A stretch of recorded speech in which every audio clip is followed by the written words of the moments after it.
Hello and welcome in the Raha IAS. आज हम discuss करेंगे सॉइल डिग्रेडेशन और कंजर्वेशन।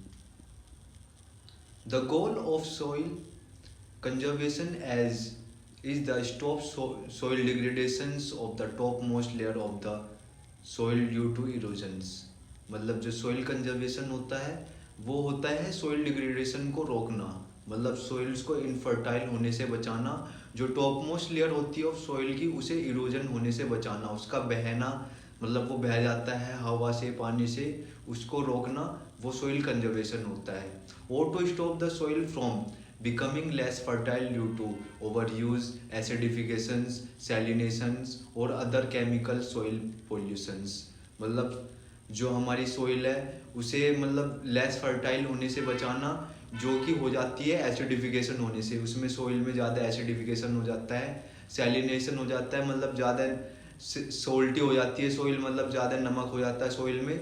और from chemical pollutions, chemical soil pollution, जो केमिकल्स हम ज़्यादा यूज करते हैं, फर्टिलाइजर्स ज़्यादा यूज करते हैं, उनसे केमिकल सॉइल पोल्यूशन हो जाता है। Some of less develop parts of the world employ slash and burn agricultures as well as other sustainable subsistence farming techniques। मतलब सम डेवलप एरियाज हैं, जो लेस डेवलप एरियाज हैं वर्ल्ड के, वहाँ पे जो जो खेती होती है, वहाँ पे जमीन पे जो बंजर पेड़ वगैरह होते हैं उनको जला के मतलब जब खेती की जाती है, ये एक अनसस्टेनेबल टेक्निक है फार्मिंग करने की, जिसकी वजह से massive erosion, depletion of soil nutrients, मतलब जो सॉइल में न्यूट्रिएंट्स होते हैं उनका बह जाना, उनका हवा में उड़ जाना, ये होता है ओकेजनली।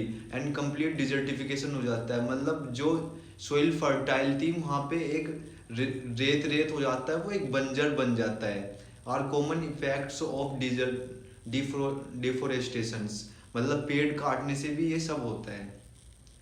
जो इसमें हमें करना चाहिए वो crop rotations, over cover crops, conservation tillage and installed windbreaks are methods for both soil conservations that have an impact on both erosions as well as on fertility। अगर हम क्रॉप रोटेशन करेंगे, crops को cover करेंगे, conservation tillage करेंगे and install करेंगे wind breaks, मतलब wind breaks जैसे हमारा गार्डन है उसके हमने चारों तरफ पेड़ लगा दिए तो ज़्यादा एयर उसके आर पार नहीं आ पाएगी, जिससे कि मतलब सोइल इरोजन हो पाए, और उससे मतलब सोइल्स इरोजन होने से भी बचेगी और फर्टिलिटी भी अच्छी रहेगी।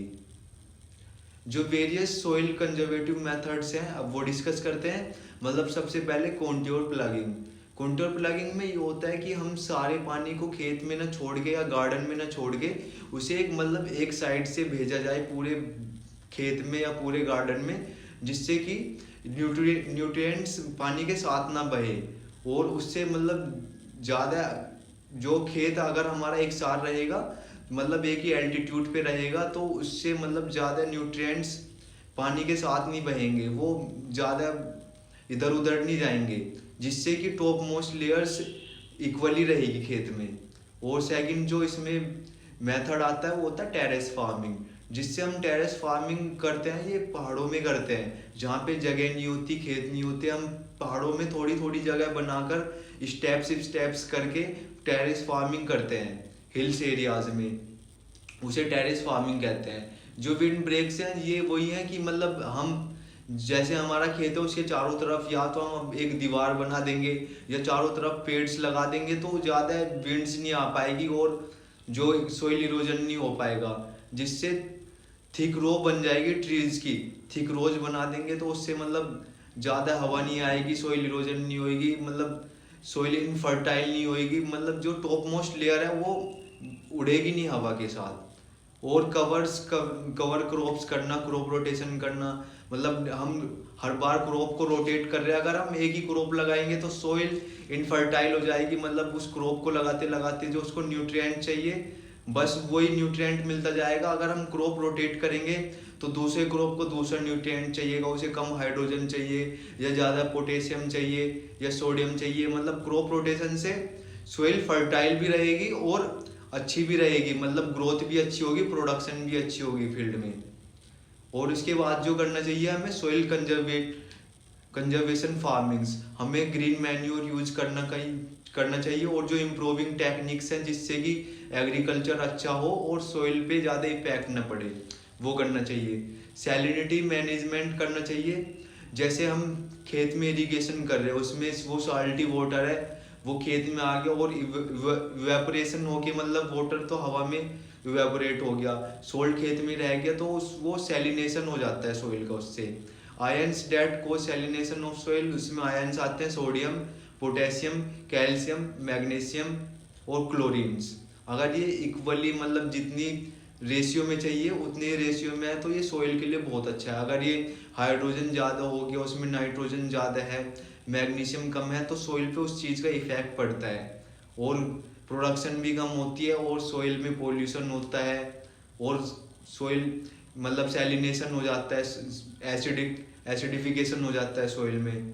How can we take care of soil, हम अपनी सॉइल की कैसे केयर कर सकते हैं, इसमें 6 टिप्स आती हैं। पहले हमें अपनी जो सॉइल है उसका टेस्ट कराना चाहिए, उसमें कौन से न्यूट्रिएंट की कमी है, हमें उसे मैन्योर कितना देना चाहिए और कितनी इरिगेशन उसके लिए ज़रूरी है, हमें उसमें फर्टिलाइजर्स यूज़ करने चाहिए या नहीं करने चाहिए। जो हम टेस्ट कराएंगे सॉइल का उससे ये पता चलेगा। ऐड ऑर्गेनिक मैटर, हमें मतलब कंपोस्ट और डिकम्पोज अपनी खेती में ज़्यादा यूज़ करना चाहिए। हमें जो फर्टिलाइजर्स पेस्टिसाइड्स है वो मतलब फर्टिलिटी कम कर देते हैं, प्रोडक्शन एक बार अच्छी होगी पर फर्टिलिटी कम होती चली जाएगी, एसिडिफिकेशन हो जाएगा सॉइल्स में और केमिकल्स मिल जाएंगे। और प्रोटेक्ट करनी चाहिए टॉप मोस्ट सॉइल को मल्चिंग और कवर क्रॉप से, मतलब क्रॉप रोटेशन करेंगे तो टॉप मोस्ट सॉइल बच जाती है या मल्च करेंगे हम। Do not use chemicals unless there is no alternative, हमें जब तक केमिकल्स यूज नहीं करना चाहिए जब तक हमारा अच्छे से प्रोडक्शन हो रहा है खेत में। अगर हमारे पास कोई अल्टरनेटिव नहीं बचा, मैन्योर नहीं है हमारे पास, हम जो ग्रीन मैन्योर है उसे यूज नहीं कर पा रहे, तो चलो तब तो यूज कर लिया हमने, हमारे पास और कोई रास्ता नहीं है। हमें रोटेट करना चाहिए क्रॉप्स, क्रॉप रोटेशन होगी कि उस टाइम पे वो क्रॉप लगाएंगे, उस टाइम पे वो लगाएंगे, तो उससे ज़्यादा मतलब प्रोडक्शन भी अच्छी होगी और सोइल भी फर्टाइल रहेगी, जिससे कि सोइल कंजर्वेशन होगी। क्योंकि डिग्रेडेशन तो डेली हुआ जा रहा है, डिफोरेस्टेशन हो रहा है, मतलब हम पेड़ नहीं लगाते, तो उसकी वजह से अगर हम पेड़ भी लगाएंगे तो चारों तरफ से खेत को कवर करेंगे, वो उससे एक विंड ब्रेक क्रिएट होगा जिससे कि